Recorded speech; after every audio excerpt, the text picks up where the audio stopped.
Plus de 15 000 morts comptabilisés en 9 ans de guerre. En plus, il ne s'agit là que de ceux que l'on a pu identifier. Une décennie déjà de sang, de violence, de tragédie, et pourtant rien n'a changé, rien ne s'est amélioré. Au contraire, la situation a empiré. On continue notre décompte macabre des morts avec les commentaires les plus hypocrites, les plus décalés, ou au mieux, les plus ignorants sur les antennes internationales. L'ambassadeur de la France veut qu'il rentre, les ministères qui sont à Cambouessin veulent qu'ils tous y rentrent. Nous voulons la Russie parce qu'ils sont plus pragmatiques et efficaces. On a souvent le sentiment que la presse internationale préfère se passionner pour des questions moins cruciales, telles que les positionnements idéologiques ou les joutes politiques, pour les antagonismes qui opposent les individus. On se concentre tous ou presque sur les conséquences, ignorant trop souvent les causes.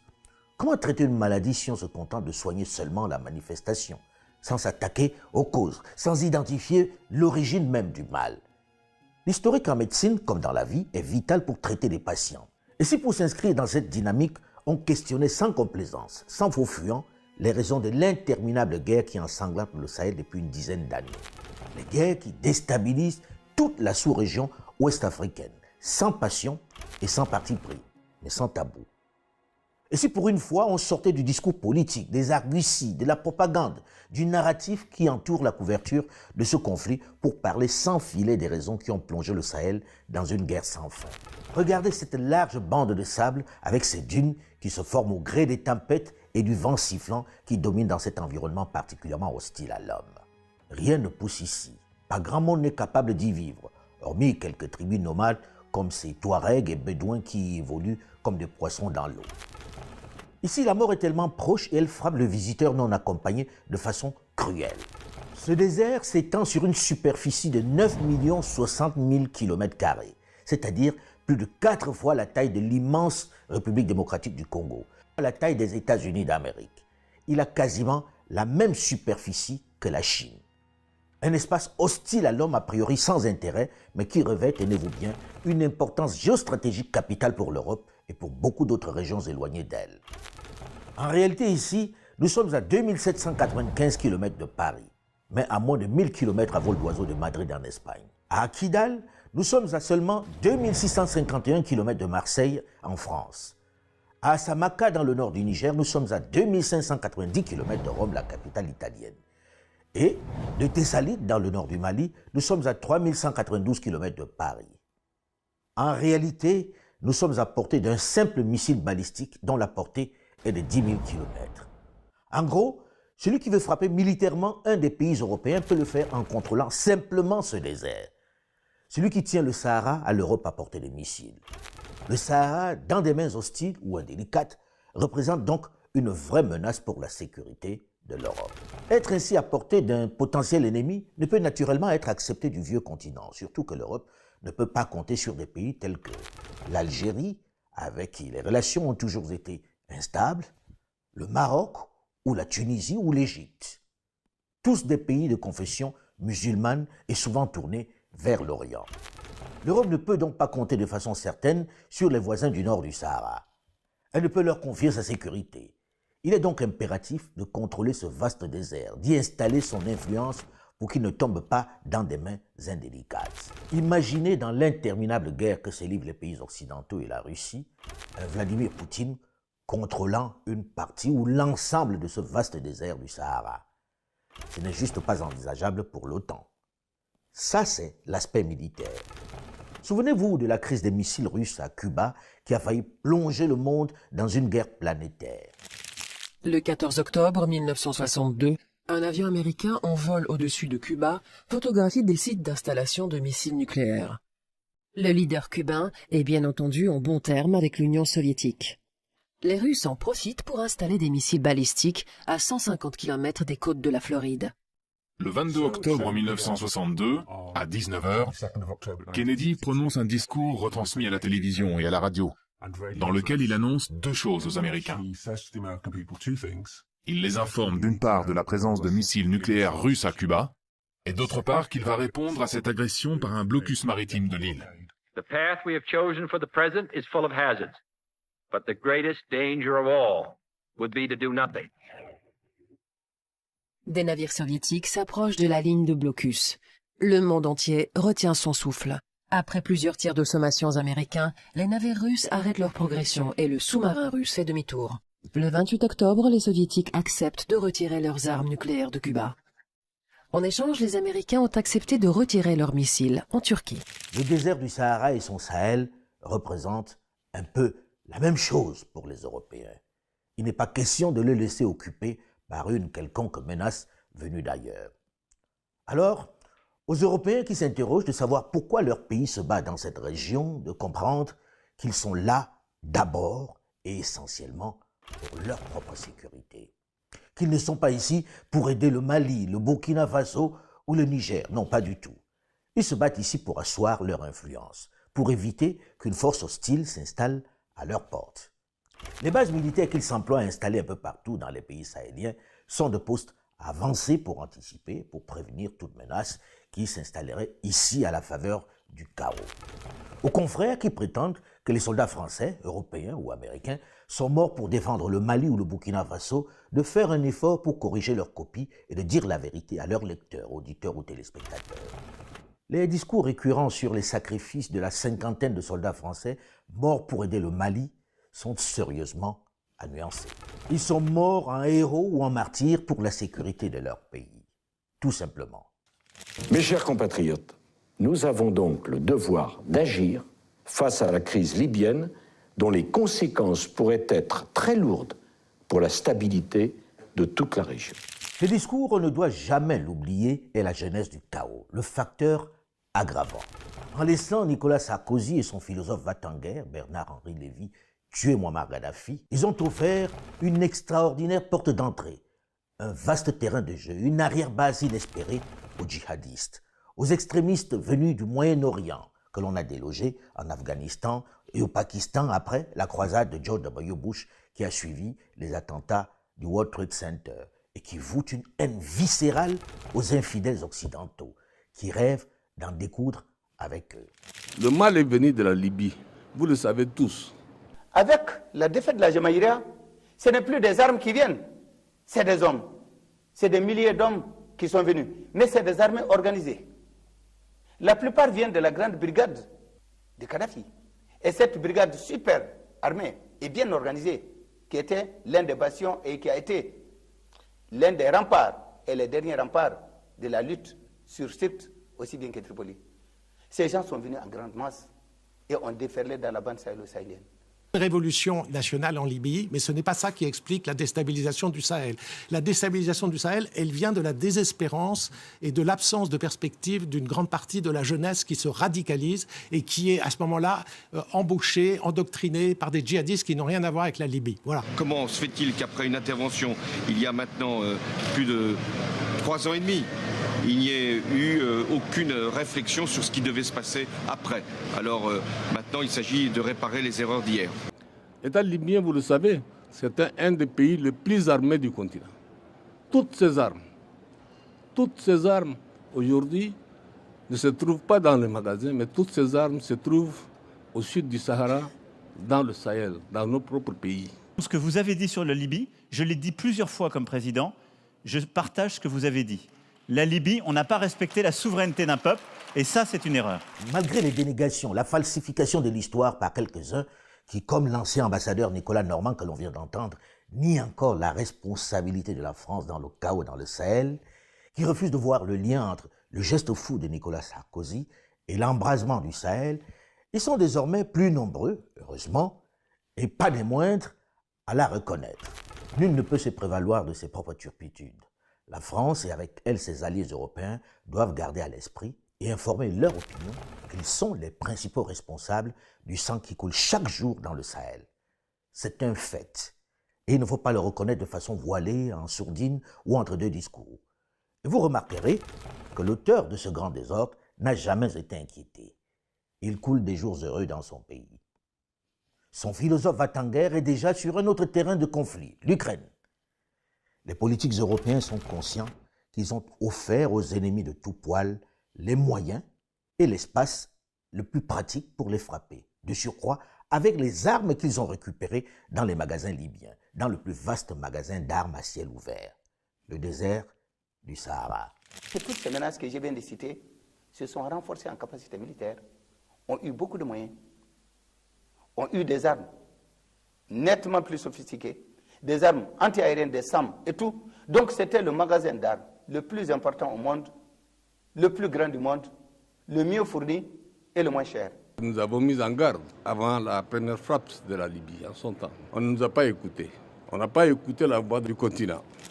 Si ces fous de guerre, ces barbus revanchards utilisent ces armes, cet arsenal, pour prendre d'assaut le nord du Mali, du Burkina Faso, le nord du Niger, et essaient d'étendre leur influence sur l'ensemble du Sahel, ce n'est pas pour islamiser cette région qui l'était déjà depuis des siècles, qui était même en avance dans cette religion par rapport à eux. Le Mali est un pays qui a connu l'introduction de l'islam depuis le IXe siècle. Un islam cohérent, solidaire, généreux, respectueux de la vie humaine et surtout respectueux de la vie des hommes. Et un islam fait d'éthique. Au-delà du rêve de création d'un califat, le but ultime pour eux est de tenir l'Europe à portée de missiles, de pouvoir la frapper lorsqu'ils le désirent, lorsqu'ils en éprouvent l'envie. Le désir de revanche contre les infidèles est particulièrement fort. Cette stratégie passe donc malheureusement, entre autres moyens violents, par la conquête des pays du Sahel. Ça, c'est l'aspect militaire qui amène les nations européennes, notamment la France et ses alliés américains, à tout faire pour rester sur place, pour tenir ces États. Un mauvais choix, une stratégie dépassée, obsolète et totalement irréalisable dans le contexte sociopolitique actuel. Le principe de la colonisation est dépassé. On va en parler, si vous le voulez bien, après avoir terminé l'inventaire des raisons qui amènent les nations du Nord à vouloir contrôler cette bande sahélo-saharienne. Second aspect géostratégique qui explique l'intérêt des grandes puissances et des cartels de la drogue pour cette région du Sahel. Le Sahara est la route de tous les trafics vers l'Europe. Il y a beaucoup de business dans toute cette région, contrairement à ce qu'on dit. Sans parler des trafics de drogue qui se passent dans toute la région depuis l'ensemble du golfe de Guinée. Ces narcotrafiquants, c'est des bandes qui reçoivent des colis de drogue par avion, par bateau. Quelqu'un m'a même vu parfois par sous-marin, qui tombent sur la côte ouest de l'Afrique et qui viennent de l'Amérique latine et qui sont convoyés par ces groupes et des barons plus ou moins connus et qui ont également des sous-traitants qui ont un rôle de conduire cette drogue vers le continent européen, vers le Proche-Orient, le Moyen-Orient et un peu plus loin. Et ce groupe également est un groupe particulièrement important qui s'est enrichi sur la poudre, qui a créé une certaine forme de commerce à eux et qui est un commerce qui génère énormément, qui les permet d'avoir des complices, qui les permet d'avoir des supplétifs, qui les permet d'avoir des armes, qui les permet d'avoir des quantités extrêmement importantes de munitions. C'est eux d'ailleurs qui soutiennent la logistique de toute cette armée que nous avons face à nous aujourd'hui. Plus de 60% de la drogue qui inonde l'Europe transite depuis presque une vingtaine d'années par ce vaste désert que personne ne contrôle efficacement. C'est la principale porte d'entrée européenne de la drogue venue d'Amérique latine, d'Afghanistan, du Pakistan. Les cartels se sont donné rendez-vous dans cette immensité désertique qu'il est plus difficile de surveiller que les mers. Impossible pour des pays comme le Niger, le Mali, le Burkina Faso, la Mauritanie de contrôler cet immense territoire de sable qui fait pourtant partie intégrante de leur territoire. On a vu se multiplier des pistes d'atterrissage éphémères ici au milieu de nulle part, sur lesquelles des trafiquants ont fait atterrir des immenses porteurs, les ont déchargés de leur drogue et ont brûlé l'avion. C'est dire l'importance financière de la marchandise s'ils peuvent ainsi sacrifier des Boeing 747. C'est des zones extrêmement importantes, des distances extrêmement grandes. Tu peux parcourir 400 km sans rencontrer un homme qui vit ni un arbre.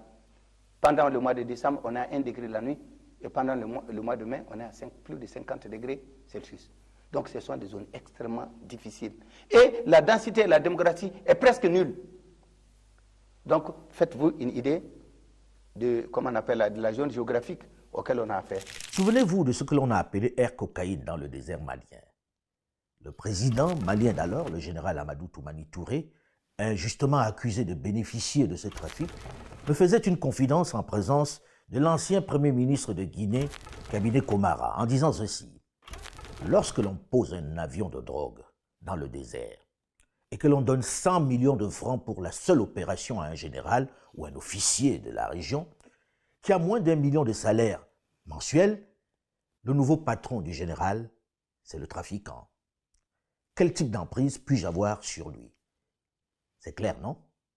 Autre réflexion d'un officier supérieur malien dans ces années 2000, quel intérêt avons-nous à lutter contre ces trafiquants de drogue, puisqu'ils sont non seulement très riches et puissants, mais en plus, ils sont juste en transit chez nous. Notre jeunesse n'en consomme presque pas, puisqu'elle n'a pas les moyens pour en acheter. Alors pourquoi dépenserions-nous les moyens que nous n'avons pas contre des personnes qui en ont plus que nous, pour protéger les Européens de la consommation de ce produit? La bande sahélo-sahélienne et une partie de l'Afrique n'est qu'un point de passage. Le sentiment est le même dans les casernes algériennes. Cette drogue qui transite souvent par l'Algérie avec des généraux très arrangeants ne rencontre pas beaucoup de difficultés pour entrer en Europe où se trouve l'essentiel des consommateurs. Question de pouvoir d'achat. Du coup, les Européens, s'ils veulent maîtriser ou bloquer l'arrivée de cette drogue dans leur espace, doivent la contrôler dès leur débarquement sur le continent africain. La drogue a quitté quelque part pour arriver ici. Eh bien, il fallait l'empêcher de quitter. Nous, on ne plante pas la drogue dans le désert. Il n'y a pas un arbre qui pousse. Les fleurs ne poussent pas non plus. Et encore moins les plantes de la drogue. Donc, d'où est-ce qu'elle vient? La drogue est intercontinentale. Elle ne nous est pas destinée. Nous n'en consommons pas chez nous. Nous sommes une zone de passage. Malgré nous, mais sûr et certain que si on ferme le départ et que l'arrivée également ne reçoit pas, eh bien le trafic va cesser. Donc c'est tout un dispositif large qui implique plusieurs pays, qui implique même des continents et qui implique plusieurs services qui est là. Chacun a une part de responsabilité. Donc dire qu'on ferme les yeux, c'est trop dire. Là encore, pour contrecarrer le vaste trafic, les autorités européennes, notamment françaises, se sont trompées sur l'approche, comme on va le voir dans un instant. Mais avant d'en arriver là, il faut évoquer l'un des aspects les plus importants de la présence européenne en général et française dans la région du Sahel. La cause que l'on n'avoue jamais, que l'on nie avec la dernière énergie, alors que c'est aussi visible que le nez au milieu du visage. Regardez ces dunes, observez ces engins qui s'affairent, qui vont et viennent sur ces pistes au milieu de nulle part. Nous sommes dans le nord du Niger, dans une mine d'uranium. L'électricité nucléaire, bien que produite en France, fonctionne à l'uranium importé. Nous dépendons essentiellement du Niger, du Canada, du Kazakhstan et de l'Ouzbékistan. On importe intégralement cette ressource puisqu'il n'y a plus de mines en France. La France consomme environ 7000 tonnes d'uranium naturel par an. Ça représente environ entre 500 millions et 1 milliard d'euros par an dans la balance énergétique française. Ceci illustre la place stratégique qu'occupe le Niger dans l'échiquier mondial. Même si ça doit faire hurler en même temps de rire et de douleur les populations exsangues de ce pays classé parmi les plus pauvres de la planète. Le Niger est la 4e réserve mondiale de ce minerai qui sert à fabriquer également ces armes mortelles que cherchent à acquérir les grandes puissances mondiales. Sans en posséder, le Niger avec son uranium est au cœur de la dissuasion nucléaire qui maintient un certain équilibre de la terreur sur notre planète. Sans ces mines, pas moyen de faire ces armes nucléaires qui servent aux grandes puissances à se faire peur. Mais aussi, et c'est plus concret, sans ces minerais, pas moyen de s'éclairer en France notamment, comme on vient de l'entendre. Les Français devraient en avoir conscience. Comment ne pas comprendre la volonté des grandes puissances de contrôler la source de ce minerai stratégique? C'est ce qu'a fait la France depuis les indépendances en tenant ce vaste ensemble désertique sous sa coupe, en favorisant d'ailleurs la chute du premier président Diori Amani qui, après avoir été arrangeant pendant une quinzaine d'années, a commencé à envisager une révision des contrats miniers léonins liés à cette manne stratégique. Paris l'a lâché au profit du général Séné Kounché. Si les coups d'État militaires et les dictatures se sont multipliés en Afrique, c'est parce que les anciens colonisateurs ont favorisé les coups d'État en Afrique. Je songe à la chute de Aménie Diori, les Français l'ont favorisé. Dit par celui qui était le poste avancé de la France en Afrique, cela prend tout son sens, n'est-ce pas? Cette richesse minière, cet uranium, rythme la vie des Nigériens depuis leur pseudo-accession à la souveraineté internationale. L'essentiel de la réserve était tenu par le groupe français Areva, qui dans les années 2000, avec son ancienne patronne Anne Lauvergeon, faisait la pluie et le beau temps dans ce pays exsangue. La firme française y était plus puissante que le gouvernement, bien sûr, avec l'appui des autorités françaises. Pendant la folle guerre injustifiée contre Saddam Hussein, que l'on disait posséder des armes de destruction massive, on a même accusé le Niger, tenez-vous bien, d'avoir fourni de l'uranium à l'Irak afin qu'il fabrique son imaginaire arme nucléaire. un des énormes mensonges qui alimentaient cette fausse bataille pour la démocratie dans le monde. On nous parle de propagande aujourd'hui, comme si nous n'avions pas de mémoire. Enfin, oui, les grandes puissances ont besoin de garder un œil sur ce territoire, sur son uranium. Regardez dans quel état il est pourtant, dans quelles conditions vivent les populations voisines de ces minerais stratégiques. Et cela vous expliquera pourquoi elles peuvent être en colère contre les autorités françaises. Et depuis quelques années, d'importantes découvertes de gisements de pétrole ont également attisé l'intérêt de l'ancienne puissance colonisatrice, mais également d'autres puissances nouvelles, comme la Chine, qui s'y active. Encore un riche pays de pauvres. Une raison supplémentaire des grandes puissances occidentales pour rester sur place. Pas question de lâcher le morceau. Il en est de même pour le Mali, qui est l'une des principales réserves d'or du monde. Pour ne pas être très long dans mon explication, je vais faire abstraction ici des autres richesses dont regorge le sous-sol malien. Je vais, volontairement, vous épargner, malgré moi, les 69,5 tonnes d'or extraits de son sous-sol en 2021, puisque le Mali reste le 3e producteur d'or du continent derrière l'Afrique du Sud et le Ghana. L'exploitation du métal jaune y est très importante, car elle génère 80% des recettes extérieures et contribue à hauteur de 10% au PIB. Principalement exploité par des compagnies internationales, cet or emprunte majoritairement les routes de l'export vers les grandes capitales occidentales, et ce, à l'état brut. Bref, au-delà des questions géostratégiques et sécuritaires que j'ai expliquées un peu plus tôt, il y a aussi de réelles raisons économiques de contrôler cette région du Sahel, comme nous venons de le voir. On peut aisément comprendre l'intérêt de la France et des pays européens à garder une influence ou au moins un œil dans cette région. Mais l'approche de Paris est vraiment la plus mauvaise, la plus maladroite, la plus obsolète qui soit. Elle semble n'avoir pas pris la mesure des changements qui s'opèrent, celle qui consiste à coloniser pour maintenir son influence, celle qui consiste à y multiplier des bases militaires, à maintenir des forces armées, celle qui consiste à mépriser les États et les gouvernants de ces nations pour justifier son intervention, celle qui consiste à utiliser de la propagande pour justifier l'urgence à y agir, à y être présent. C'est la pire des solutions. On y avait cru. Les groupes terroristes sont affaiblis, mais ils n'ont pas disparu. Alors qu'avons-nous à faire? Continuer, poursuivre, et la France restera avec vous. Le temps qu'il faudra. Il n'y a plus de politique africaine de la France. Il y a une politique que nous pouvons conduire, il y a des amis, il y a des gens avec qui on est d'accord, d'autres non.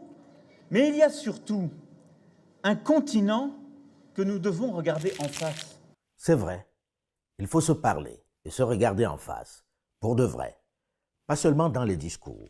Emmanuel Macron, il a pensé qu'on allait prendre une ardoise magique comme les enfants. Vous savez, on allait tirer et puis il n'y avait plus rien. Mais l'ardoise magique, ça ne fonctionne pas. Il a dit replions, il a été au Burkina Faso en disant aux jeunes, replions les rétroviseurs, regardons devant, ne nous occupons pas du passé. Et les gens ont envie de parler de cette période-là. Pour pouvoir passer à autre chose. On a gardé un système qu'on a fossilisé pendant que l'Afrique évoluait. Mais elle n'a pas évolué du jour au lendemain. C'est-à-dire que de plus en plus, ce système qu'on appelle la France-Afrique, avec le franc CFA, les bases militaires, les armées qui interviennent à chaque fois qu'il y a un problème de sécuritaire, ce système était de moins en moins compris. Mais enfin, ça n'a pas daté de hier. Ça a explosé récemment, on peut le dire. C'est une responsabilité de François Hollande, de Sarkozy et aussi de Emmanuel Macron de n'avoir pas compris ces évolutions et de ne pas avoir piloté la politique africaine pour l'adapter. De toute évidence, il fallait supprimer le franc CFA parce que c'est une compétence souveraine, les questions monétaires. Il fallait fermer sans doute certaines bases militaires. Il fallait aussi communiquer autrement. Oui. Il fallait se comporter autrement aussi. Il ne fallait pas garder Barkhane avec une armée française occupant pratiquement le Mali pendant près de 10 ans. C'était forcément incompris par la population, surtout si cette armée française se substitue à l'armée locale, si elle communique seule comme en terrain conquis. Toutes ces erreurs accumulées, toutes ces maladresses ont fini par faire exploser les choses au Mali et par contagion dans les autres pays de la région aussi. On parle de la Russie, mais vous avez la Turquie, vous avez le monde entier en Afrique. Et la France est toute surprise de voir que sa coopération, on n'en veut pas forcément, etc. Et vous avez cet anachronisme refoulé africain qui fait en disant maintenant on veut d'autres partenaires, c'est tout. Il faut que les Occidentaux, embrigadés par la propagande distillée par leurs puissants médias, en prennent conscience. La jeunesse africaine est gavée des discours sur le bien fondé de la présence française en Afrique, sur la France qui a sauvé le Mali des barbares. Elle est lassée des rappels incessants sur l'humanisme de Paris qui ne leur veut que du bien. Ce disque est rayé. Le passif colonial et néocolonial est tellement lourd qu'il faut changer de discours. La jeunesse plus éduquée ne croit plus aux belles paroles sur la qualité de la coopération avec l'Occident. Elle veut traiter avec ceux qui apportent des solutions à ses attentes. Paris doit comprendre qu'il n'y a plus de partenaire privilégié. Le bon partenaire est celui qui respecte les Africains, qui s'insère, se fond dans leur agenda. Vous prenez un jeune de entre 25 et 30 ans en Afrique aujourd'hui, il se demande, mais c'est quoi ce système? Que font des militaires sur nos territoires? Que font-ils? Qu'on nous explique au moins, sont-ils là pour nous protéger, pour protéger le chef qui est au palais ou pour protéger et lutter contre le terrorisme? Quand il s'agit de l'Afrique, je pense que l'idée générale qui passe, oh, le seul, à son temps, ça viendra, le seul, on verra plus tard. On désigne une des puissances, vous gérez les affaires là, en attendant, on va voir. Ça se passe comme ça, vraiment? C'est exactement, ça se passe comme ça. C'est une question simplement d'ignorer les Africains et laisser les Africains dans la pauvreté où nous sommes là. On est à un carrefour. Voilà. Il faut que la France passe de la position de celui qui parle à la position à posture de celui qui écoute. Ouais. Écouter l'Afrique, c'est être attentif à ses propositions. C'est ne pas balayer d'un revers condescendant de la main ses idées, ses stratégies.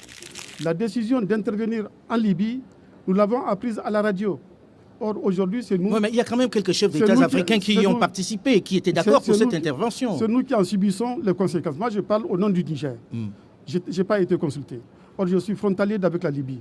Et aujourd'hui, je supporte les conséquences. Si on l'avait écouté, on n'en serait pas là aujourd'hui.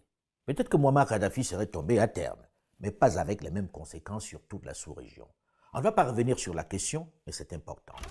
Aujourd'hui, il faut reconnaître que l'on vit une vaste hypocrisie de la part des Européens qui croient qu'ils peuvent mieux mener la guerre contre le terrorisme dans le Sahel que les concernés. Le problème que nous connaissons au Burkina Faso, à savoir l'insécurité, est d'abord une problématique, une question interne. C'est une question interne. Si nous prenions aujourd'hui d'autres partenaires qui viennent, qui ne connaissent pas nos réalités, qui ne connaissent pas nos populations, qui ne connaissent pas nos habitudes, qui ne connaissent pas le mode d'action ou le mode d'évolution des bandes ou des groupes armés. Et comment ces partenaires-là peuvent être efficaces? Dès que l'on ne s'inscrit pas dans la logique de Barkhane, Sabre et autres, on est forcément influencé par Moscou. On est victime de la propagande russe. Avec cette vidéo que les médias européens ont, dans leur démarche, plus rendu célèbre sur leurs écrans que les Africains à qui il était destiné. C'est ma maison maintenant, dégage.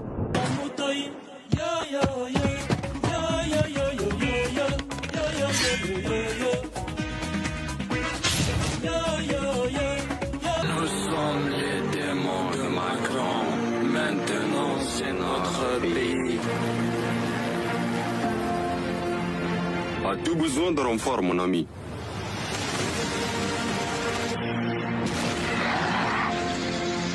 Merci mes amis. J'ai entendu dire que la Côte d'Ivoire a besoin d'aide aussi. En dehors de quelques réseaux sociaux, il n'a été diffusé sur aucun média du sud du Sahara. Et pour le regarder, il faut non seulement avoir des unités de téléphone, mais vraiment en avoir envie. Les autorités françaises également ont toujours souligné, bien sûr, le sacrifice que représente l'engagement de la France dans le Sahel de façon générale, y compris bien sûr au Burkina Faso. C'est un sacrifice humain, mais au-delà du sacrifice humain, c'est également un sacrifice économique. La vision de la transition aujourd'hui, c'est que c'est les Burkinabés eux-mêmes qui vont consentir le sacrifice pour la libération de nos territoires. Les racines du mal viennent de loin. Wagner surfe sur une vague, sur un mécontentement, sur un désamour. C'est ça le problème. Wagner, c'est une milice privée. Wagner, c'est pas une armée. La force de la Russie, c'est qu'ils sont en train de déstabiliser la France à bas bruit et à bas prix. Bien sûr, parce que je pense que le Burkina Faso est à la croisée des chemins, qu'il n'a pas encore clairement choisi la Russie comme partenaire. Ils sont en discussion, en négociation, c'est certain. Le Premier ministre du Burkinabé est allé à Moscou en décembre. Des gens de Wagner sont venus. Oui, donc c'est bien avancé quand même. Voilà, donc c'est avancé, mais ils n'ont pas conclu. Wagner, on a entendu dans la presse partout que Wagner est à Ouagadougou. Nous aussi, on a appris ça comme ça. Et j'ai même demandé à certains, ah bon, ils sont où? Entre-temps, on a appris qu'ils sont même logés dans un hôtel quelque part. Nous, on était surpris de voir de quoi il s'agissait. Mais je pense que c'est quelque chose qui a été juste créé pour... vous voyez, il y a un état d'esprit général. Lorsque vous traitez avec Wagner, tout le monde vous fuit. Donc c'est quelque chose qui a été créé pour que tout le monde nous fuit. Eh bien, félicitations, c'est bien. Lorsque vous vous retrouvez coincé comme ça, vous êtes obligé de développer des solutions endogènes. C'est ce que nous sommes en train de faire. Et nous sommes capables, ce pays-là est capable de transcender tout ça. Wagner n'est donc pas une option que vous envisagez? Wagner, nous avons nos Wagner déjà. Les VDP que nous recrutons, c'est les premiers Wagner. Amusant, non? Les autorités de la transition au Burkina veulent combattre par eux-mêmes les djihadistes. C'est pourquoi ils ont décidé de recruter des volontaires nationaux, les VDP, pour mener la lutte. Tous ceux qui sont volontaires, nous les prendrons. Il y a plein de gens qui se sont enrôlés. Il y a des commerçants, il y a des travailleurs qui ont laissé carrément leur boulot pour venir défendre la patrie. Il y a des étudiants qui ont laissé les études pour venir défendre la patrie. Il y a des vieilles personnes, très âgées, qui sont arrivées. Mais la plupart sont des jeunes et nous allons les prendre tous, les équiper et les permettre de défendre leur patrie parce que c'est le patriotisme qui les a animés. La vraie raison donc du retrait de Sabre est stratégique. Une option des autorités burkinabées dans la manière de mener la lutte. Et le recrutement des VDP se trouve être contraire aux lois de certains États. Donc subitement, on se retrouve à nous refuser donc, un certain nombre de choses, notamment les équipements militaires et tout. Alors, si on ne veut pas nous permettre d'acquérir des équipements dans tel pays, on va aller dans d'autres pays. On va l'acquérir. Ce n'est pas la première fois que je le dis. La plupart des chancelleries occidentales sont passées ici. Je les ai dit ça. Les autorités politiques françaises refusent de fournir des armes pour les VDP, redoutant qu'il y ait des abus et des violations des droits de l'homme contre des populations. Mais nous avons décidé de les encadrer. Aujourd'hui, les VDP qui manœuvrent, même les VDP nationaux que j'ai dit qu'on est en train de déployer, il y a toujours des militaires dedans. Donc ils sont constitués en équipe et commandés par des militaires jusqu'au plus bas échelon. Donc ils ne peuvent plus aller seuls aller agir. Donc ça, c'est un volet très important. Et au cours de leur formation, la structure des droits humains qui est ici a une plage horaire où ils partent les former en droits humains. Donc on a intégré ça et à tous les niveaux, ça se fait. Puisque Paris tergiverse, alors le jeune capitaine Traoré se passe de leur présence. On voit bien que les propos du porte-parole burkinabé, quand il annonce la rupture de cet accord de coopération militaire, au contraire, il rend hommage au sacrifice des militaires français et il appelle une aide en équipement pour le Burkina Faso. Donc il veut prolonger la coopération militaire avec la France, ce n'est pas une rupture, mais... ça va dépendre maintenant de la France. Soit la France répond positivement, et à ce moment-là, je pense qu'il n'y aura pas un véritable changement de partenaire. La France restera avec de bonnes relations avec le Burkina, ou bien la France dit non, et le Burkina se tournera vers la Russie et probablement vers Wagner. Mais la France a un dilemme, parce que cette aide en équipement militaire, elle serait destinée en pratique pas seulement à l'armée burkinabé, mais à ces milices villageoises formées par l'armée burkinabé qu'on appelle les volontaires de défense de la patrie. Il y en a 90 000 qui sont en cours de recrutement et on a peur, si on leur donne des armes, qu'il y ait des bavures, qu'il y ait des violations des droits de l'homme. Et donc la France, probablement, ne va pas donner des armes. En tout cas, elle va s'interroger sur cette question. Et si elle répond négativement, à ce moment-là, on aura un vrai changement et le Burkina va se tourner à ce moment-là vers la Russie. Étonnant cette préoccupation de Paris qui, alors qu'elle livre des armes les plus sophistiquées dans des mains inconnues, de mercenaires violents et incontrôlés en Ukraine, alors qu'elle encourage et se réjouit du nombre de volontaires qui donnent un coup de main à l'armée ukrainienne, dans le même temps, refuse d'armer les populations africaines contre des djihadistes beaucoup plus violents et plus meurtriers. On a presque envie de hurler au mépris ou encore à la condescendance. Les nègres du Sahel ne seraient-ils pas suffisamment responsables, pas assez matures pour qu'on leur fournisse à eux aussi des armes pour se défendre contre ces barbares qui les égorgent? Et celui qui n'adhère pas à ces deux poids de mesure est considéré comme embrigadé par Moscou. On y voit tout de suite l'ombre de Wagner et de Poutine. Le nom Wagner est devenu un épouvantail que l'on agite à toutes les occasions dans le Sahel. Et pourtant, dans cette histoire, les relations entre la France et le Burkina n'ont pas été coupées. C'est juste un processus qui a été enclenché, mais ça n'a rien à voir avec la diplomatie. L'ambassade française est là, les ressortissants français sont là, de même que notre ambassade là-bas. Donc il n'y a rien diplomatiquement qui a été touché. Et la France est déstabilisée, pas du tout par l'État, c'est pas l'Ukraine. Ils ne sont pas déstabilisés par la Russie qui arrive en Afrique. Non, pas du tout. La présence militaire de la France en Afrique, ça sert finalement de déshérence. Derrière Wagner, qu'est-ce qu'il y a? Il y a de la coopération militaire, il y a des hélicos, il y a de l'armement. C'est ça, en fait. Les Russes, ils sont très forts. Nous, on est en train de regarder, c'est vraiment du tout à qui regarde la Lune. On regarde Wagner.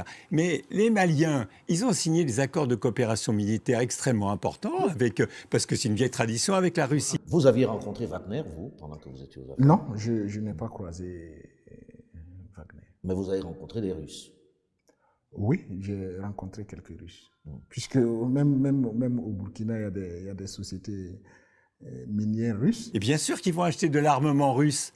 Bien sûr, ils vont acheter de l'armement russe, mais c'est pas. Et nous, on va être encore sur Wagner. Mais c'est une diplomatie d'influence des Russes à bas prix. Ça coûte pas grand-chose, Wagner, surtout s'ils se payent en or. Monsieur le ministre, en faisant le choix de renforcer la coopération avec la Russie, le Mali veut aussi démontrer que nous n'allons pas continuer à nous justifier pour le choix de nos partenaires. Il ne faut plus qu'on repartage nos pays entre zones d'influence. Arrêtons cet odieux, ce tragique mensonge. La propagande est de tous les côtés. Et elle ne se limite pas aux Européens ou aux Russes. Il faut savoir que les courtisans de l'Afrique sont légion maintenant. Oui. Voilà. Vous savez que M. Lavrov a été suivi de la secrétaire américaine au commerce, qui est en tournée aussi en Afrique. Il succède, et le ministre des Affaires étrangères de la Chine est passé avant. Vous voyez? Donc, à ce moment, on a beaucoup de courtisans et les Africains veulent aussi, ils voient leurs intérêts. Aujourd'hui, il n'y a plus d'Africains francophones qui vous dira « j'aime la France ». Ça n'existe pas. Ils aimeront la France, ça dépend de combien le chéquier. Vous sortez le chéquier, on discute et on passe sérieusement. Ce n'est plus l'Africain qui rigole, qui aime. Il n'y a plus de tendresse dans l'affaire. C'est du business, c'est les intérêts. Et c'est normal parce que tous les États fonctionnent ainsi. Diversifier, on diversifie. Vous l'avez remarqué, il y a plusieurs missions qui ont été effectuées. D'autres sont à venir pour vraiment scruter d'autres horizons. Parce que nous voulons des partenariats, comme on aime le dire, gagnant-gagnant, franc. Si on nous dit « je vous donne ça et je veux ça en retour », on discute, on s'entend, si ça nous arrange, on le fait. Mais nous ne voulons peut-être pas de partenariat un peu flou, un peu pas clair, si je peux dire, déséquilibré, non. Donc c'est ça. Donc ce qui fait qu'on recherche beaucoup d'autres partenaires dans cette lutte-là. Elles sont un certain nombre les compagnies de mercenaires qui écument la sous-région en proposant leurs services aux dirigeants africains pour, disent-ils, la nettoyer des djihadistes, moyennant bien sûr rétribution. Une offre dont on ne parle presque pas. Ce n'est pas très bon pour la propagande occidentale. Nous avons été contactés par des sociétés sud-africaines. Nous avons été proposés par des sociétés aussi qui se proposent, même des sociétés, certaines sociétés qui sont basées au niveau de l'Afrique de l'Ouest, qui se proposent d'envoyer leur personnel occuper une zone, défendre nous aider. Oui. En contrepartie de quoi? Bon, les contreparties, c'est sûr que ça va nécessiter des paiements, mais nous n'étions pas dans cette dynamique-là. Et c'est ce qui m'a fait dire lors d'un entretien avec la troupe à Bobo que quand quelqu'un se bat pour quelque chose, ça devient sa chose. Ces mercenaires, comme on l'entend, ne sont pas que russes. Et vous noterez à la décharge de ces dirigeants légitimes ou illégitimes qui n'ont pas succombé au charme de ces vendeurs de violence. Mais souvenez-vous que c'est cette posture méprisante, infantilisante, qui a mis les Centrafricains dans les bras des Russes. Ils n'auraient pas connu Wagner si Paris, en refusant de leur livrer des armes, ne leur avait pas demandé d'aller voir les Russes. Pendant que les Français tergiversent, les dirigeants ont des besoins et des urgences qu'il faut gérer. Parlons bien, parlons simple, parlons concret. Il n'y a que du sang et des larmes, partout. De la Mauritanie au Tchad, de la Libye au Burkina Faso. Voilà plus de 10 ans que les armées européennes se sont déployées à grands frais dans le Sahel. Quel bilan! Ce n'est pas une insulte de dire qu'il est largement négatif. Le cancer du début a fait des métastases. Le mal qui était circonscrit au nord du Mali a gagné l'essentiel du pays. Il s'étend désormais au Niger, au Burkina Faso et touche même déjà le nord du Bénin et du Togo qui étaient jusque-là épargnés. Le cancer a eu raison à la fois des pouvoirs démocratiquement élus comme des régimes d'exception et même des putschistes. Donc, aux grands mots et grands remèdes, c'est les existences même de ces pays qui sont menacées. Tous les gouvernements successifs qui sont passés au pouvoir, de gauche comme de droite, n'ont pas fait ce qu'il fallait. Ils ont répété la même politique. On n'est pas loin de la politique de Focard.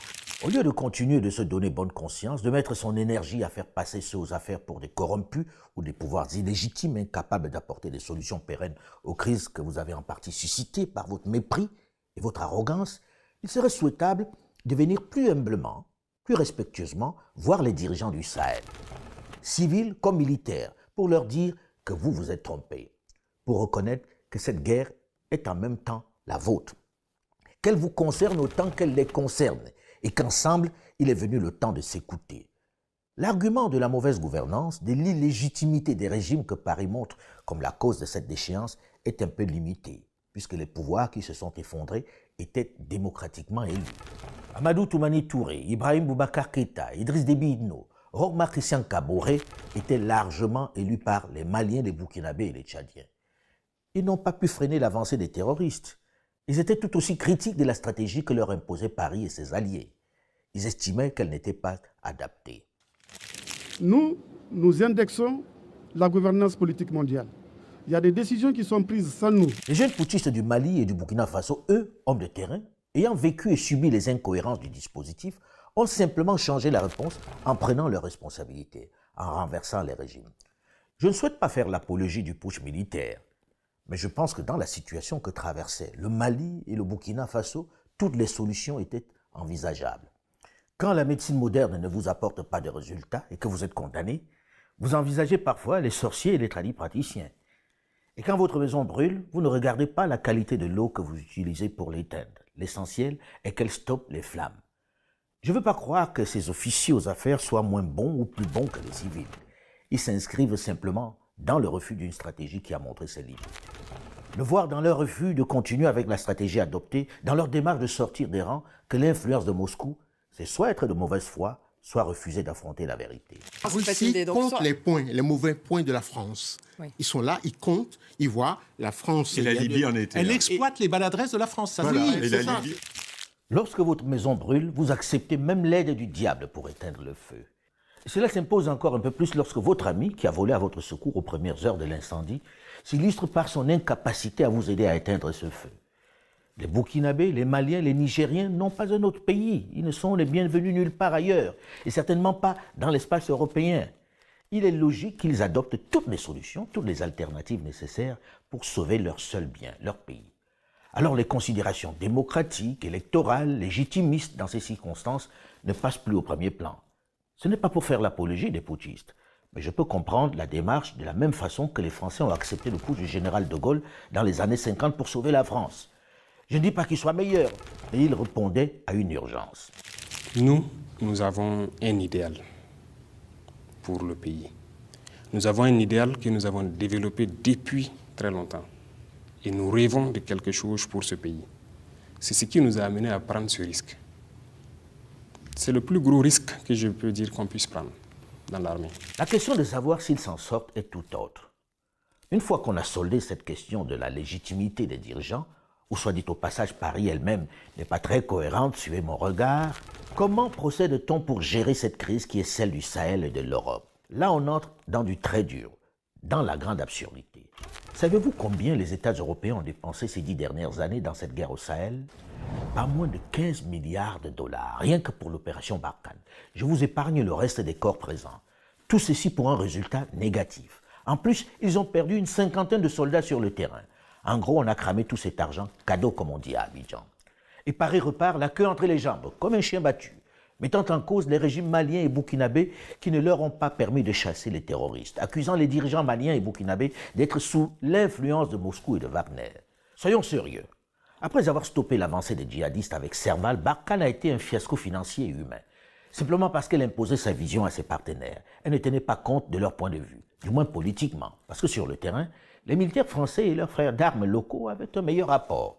Tout ceci est le résultat de la condescendance des Européens dont nous parlons régulièrement. Pour Paris, ces États ne peuvent pas se battre et ne peuvent pas gagner cette guerre. Seuls eux peuvent vaincre ces hordes de fous furieux. Pourtant, il suffit de se rapprocher, de se parler d'égal à égal avec les armées africaines qui ont été fragilisées du fait des institutions internationales, il faut le rappeler. Wir werden der Ukraine auch Kampfpanzer zur Verfügung stellen vom Typ Leopard 2. And today I'm announcing that the United States will be sending 31 Abrams tanks to Ukraine, the equivalent of 1 Ukrainian battalion. Secretary Austin has recommended this step because it will enhance the Ukraine's capacity to defend its territory and achieve its strategic objectives. Voilà l'addition que l'on peut faire aujourd'hui. L'Allemagne annonce 14 Léopard 2, la Pologne 14, la Finlande 14, la Norvège 8, l'Espagne entre 20 et 54, les Pays-Bas 18, le Danemark 6 et le Portugal 4. Total entre 98 et 132 Léopards. Les États-Unis annoncent 31 chars Abrams. Les Britanniques, qui ont ouvert le bal, promettent 14 Challenger 2.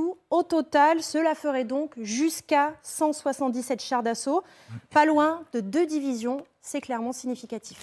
Impressionnant tout de même, non? C'est ce qu'on appelle un soutien actif. Ça force l'admiration de tous. Mais pourquoi ne l'a-t-on jamais essayé dans le Sahel? Pourquoi cette région du monde torturée, malmenée, ensanglantée par des djihadistes n'a-t-elle jamais bénéficié d'un tel soutien? Vous aurez remarqué qu'à aucun moment dans cette guerre en Ukraine, il n'est question d'envoyer des soldats étrangers sur le terrain. On leur offre en cascade une centaine de chars et toute l'artillerie dont ils ont besoin. Et les seuls soldats étrangers qui puissent rentrer sur le terrain sont des instructeurs pour les initier au maniement de ces engins. C'est l'armée ukrainienne qui se bat. Pourquoi est-ce qu'on ne l'a jamais fait dans le cadre du Sahel? Pourquoi le Mali, le Niger et le Burkina Faso, pour ne parler que d'eux, n'ont jamais bénéficié d'un tel arsenal? Doit-on comprendre que ce sont des sous-hommes, des incapables, qu'il faut absolument protéger? Pourquoi n'a-t-on jamais envisagé de donner du matériel à ces soldats africains pour qu'ils défendent leur territoire comme on le fait pour les Ukrainiens? Les grandes puissances, ceux qui maintiennent, ceux qui ont la technologie, ceux qui ont les moyens, estiment que ce n'est pas une priorité pour nous. La réalité, c'est cela. Devant ces 2 poids 2 mesures, les choses sont claires. Plus besoin de s'interroger de savoir pourquoi les jeunes brandissent des drapeaux russes dans les manifestations en Afrique. Ce n'est pas pour l'amour de la Russie. Ce n'est pas parce qu'ils pensent que la Russie est fondamentalement meilleure. C'est parce qu'ils vivent l'injustice, le mensonge, le manque d'honnêteté, de considération des puissances occidentales.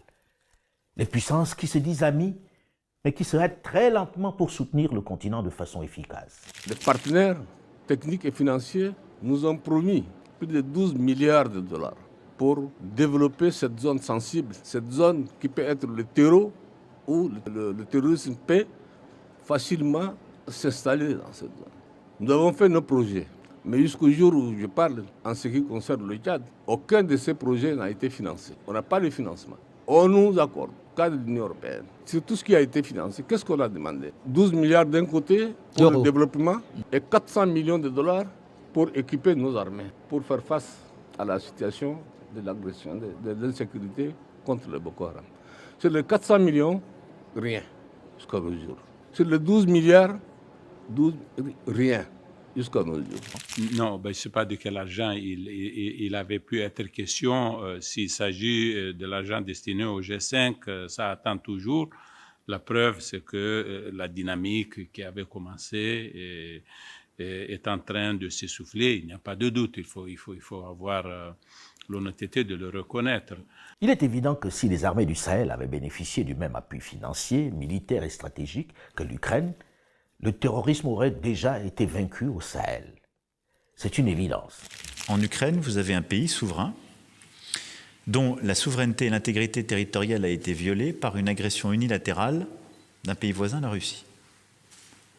C'est comme ça qu'il faut le qualifier. C'est une guerre lancée par la Russie. Les règles qui sont les nôtres, la Charte des Nations Unies, les textes que nous avons signés, que la Russie d'ailleurs a également signés en tant que membre de l'OSCE, font qu'elle a violé à peu près tous ses engagements internationaux. Le choix qui a été fait par les Européens, premièrement, n'est en aucun cas de participer à cette guerre, mais de la reconnaître et de la nommer. Là où je vois trop souvent de l'hypocrisie, en particulier sur le continent africain, je vous le dis avec beaucoup de calme et de sérénité, à ne pas savoir qualifier une guerre qui en est une et à ne pas savoir dire qui l'a lancée. Parce qu'il y a des pressions diplomatiques, je ne suis pas dupe. Mais enfin, il faut dire les choses. On vit mieux. C'est un point de vue qui ne convainc pas grand monde au sud du Sahara. Il est perçu comme infantilisant. Dans l'absolu, qu'est-ce qui est le plus important? Qu'est-ce qui est mis en danger? L'existence même des États sahéliens. Y a-t-il une valeur au-dessus? Ces menaces sont des menaces stratégiques. J'entends par stratégique, c'est des menaces qui vont remettre en cause, qui risquent de remettre en cause la survie des États actuels. Nous sommes conscients du fait qu'on ne peut pas continuer à sous-traiter notre sécurité à d'autres. Nos forces armées ont été affaiblies pendant longtemps. Nos forces armées ont été affaiblies par les programmes d'ajustement structurel successifs qui ont été imposés au continent africain parce qu'il faut se souvenir qu'il y a des années où on a cru penser que mettre l'argent dans la sécurité, mettre l'argent dans les forces de défense et de sécurité, c'est jeter l'argent par la fenêtre. On ne s'est pas rendu compte de la liaison étroite qui existe entre sécurité et développement. Pour développer le pays, il faut la sécurité, et pour avoir la sécurité, il faut aussi le développement. Une chose est à rappeler au plus grand nombre. La jeunesse africaine ne veut plus d'une présence militaire sur son sol. Est-ce qu'on a encore besoin aujourd'hui de bases françaises aussi nombreuses en Afrique? Voilà. Donc, il n'y a pas eu ces grandes réformes qui étaient nécessaires. Et donc, le sentiment anti-français, il ne vient pas des Russes. Ouais. Les Russes l'ont simplement exploité ensuite, avec les réseaux sociaux. La jeunesse africaine est assoiffée d'indépendance, de liberté. Le French bashing auquel on assiste en est la manifestation. Alors si l'Europe veut se protéger des dangers, des risques venant du désert du Sahara dont nous avons longuement parlé, elle gagnerait à modifier sa stratégie, à mettre à jour son logiciel, en arrêtant d'essayer d'installer des bases dans des pays de la région et en dépensant ces sommes faramineuses pour contribuer à renforcer à la fois les armées subsahariennes, mais également les États, sans ingérence et avec respect, comme elle le fait sur d'autres continents. Je crois que c'est l'intérêt des pays européens de les aider parce qu'il y a une menace véritable de déstabilisation de cette région. Mais les aider comment alors? Et si cette région éclate, il y aura des conséquences sur la France et sur l'Europe. La roue de l'histoire tourne et rien ne sera plus jamais comme avant. Il convient pour les dirigeants occidentaux de le comprendre et de prendre en compte les exigences d'une jeunesse africaine qui sait mieux que ses aînés ce qu'elle veut. Il faut arrêter de faire pression sur les dirigeants africains pour installer chez eux des bases militaires, des zones de surveillance, de survol des drones, des bases de ravitaillement. Personne n'est dupe de l'intérêt que cela représente. Il faut arrêter de faire pression sur les dirigeants subsahariens pour qu'ils acceptent ces bases comme on le fait en ce moment au Bénin et au Togo. C'est le moment d'établir une relation différente. Non, il ne faut pas imposer quoi que ce soit, il faut être à l'écoute et les aider autrement, puisque les formes d'aide ont échoué, aide militaire en matériel, en conseil, en formation, en renseignement, mais pas par une présence visible de l'armée française autant que possible. Les Africains ont juste besoin de souveraineté, les Sahéliens juste besoin de se défendre, de défendre l'intégrité de leur territoire. Et si cela passe par des Russes, pourquoi pas? Et si cela passe par des Chinois ou des Turcs, pourquoi pas? Mais ce n'est pas un choix fait de gaieté de cœur. C'est une réaction face à la condescendance, au mépris des partenaires traditionnels qui n'ont pas compris que la donne a changé, qui n'ont pas compris que les pratiques du passé ne peuvent plus être acceptées par la jeunesse. Qu'on nous permette de pouvoir nous équiper et de faire la guerre, parce que nous n'allons pas nous asseoir et regarder notre peuple mourir, ça jamais. Sinon, pourquoi on serait venu? Donc, ça impose qu'on scrute d'autres horizons, rien que le côté militaire. Et le volet économique aussi, c'est important, parce que ça accompagne la guerre. On ne peut pas dire que ça va échouer, ça va peut-être réussir, on le souhaite tous. Si les pays africains peuvent se débrouiller de façon indépendante, c'est la solution idéale. Mais pourquoi fait-il appel aux Russes alors? Mais ils n'ont pas encore fait clairement appel aux Russes. La stratégie qui consiste à dénigrer systématiquement les dirigeants africains, à les faire passer pour des incapables, des corrompus, sans projet, elle ne peut pas durer plus longtemps. Parce que les jeunes dirigeants ont fait les mêmes écoles que ceux d'Occident. Ils ont les mêmes aptitudes que ceux du Nord. En plus, ils ont une meilleure connaissance du terrain. Le bashing systématique des médias du Nord n'a plus le même effet, puisque désormais, les Africains, grâce à la toile, ont d'autres sources d'information. Ils consomment moins les traditionnels médias du Nord qui arrosent la planète de façon discontinue. Ils sont beaucoup plus critiques sur les analyses qui leur sont proposées. Ainsi, faire passer un Assimi Goïta, un Mamadi Doumbouya, un Damiba ou un Ibrahim Traoré pour des idiots ou des illuminés ne prospèrent plus, puisqu'ils ont vite fait de rappeler qu'ils étaient eux aussi dans les grandes écoles de guerre et n'étaient pas des cancres. Ils rappellent également qu'ils ne peuvent pas être plus mauvais que ceux que l'on a installés à la tête des jeunes États au lendemain des indépendances pour servir les intérêts de l'ancienne métropole. Tout Gabonais a deux patries, le Gabon et puis la France. Affligeant, non? Peut-on établir une comparaison avec les militaires que toute la presse internationale désingue? Et de toute façon, on n'a jamais vu un parent changer son enfant handicapé contre celui du voisin qui est mieux portant. Ceci, quelle que soit la lourdeur du handicap. Ceci doit amener les dirigeants du Nord à comprendre qu'ils doivent composer avec ceux qui sont aux affaires. C'est avec eux qu'ils doivent construire le bouclier dans le Sahara.